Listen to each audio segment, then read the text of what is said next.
बेताल ने कहानी शुरू की। एक गांव में 3 भाई रहते थे। एक दिन उनके पिता की मृत्यु हो गई और उन्होंने अपनी संपत्ति बराबर बांट ली।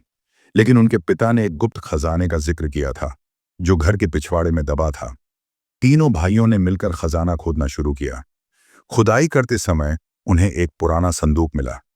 जैसे ही उन्होंने संदूक खोला, उसमें से एक जिन्न निकला और बोला, तुम में से केवल एक ही इस खजाने का हकदार हो सकता है। जो सबसे बुद्धिमान होगा वही इसे पाएगा। जिन्न ने उन्हें एक पहेली दी।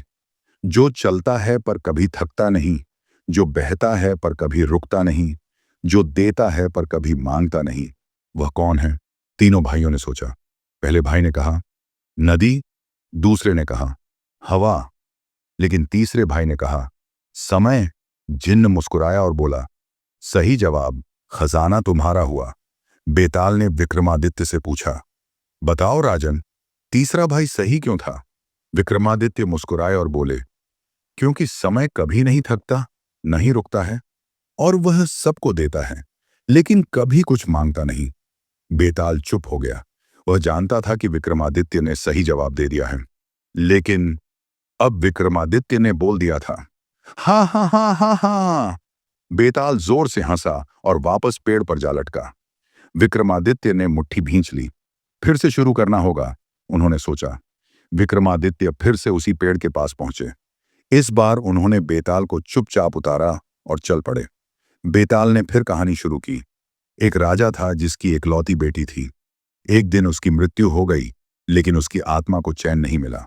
वह हर रात एक सपने में अपने पिता के पास आती और कहती, पिताजी, मेरी कब्र को खोदो, मैं वहां जिंदा हूं।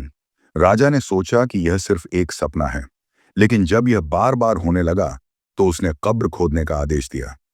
जब कब्र खोदी गई तो लोग हैरान रह गए। राजकुमारी की लाश गायब थी। उसकी जगह वहां एक सोने की चाबी पड़ी थी। राजा ने उस चाबी से अपने महल के तहखाने का दरवाजा खोला, जहां उसने कभी जाने की हिम्मत नहीं की थी। वहां उसने देखा, उसकी बेटी जिंदा थी, लेकिन उसकी आंखें लाल थीं और वह एक काले जादूगर के साथ बैठी थी। राजा ने पूछा, ये क्या है? तभी जादूगर ने कहा, तुम्हारी बेटी अब मेरी है।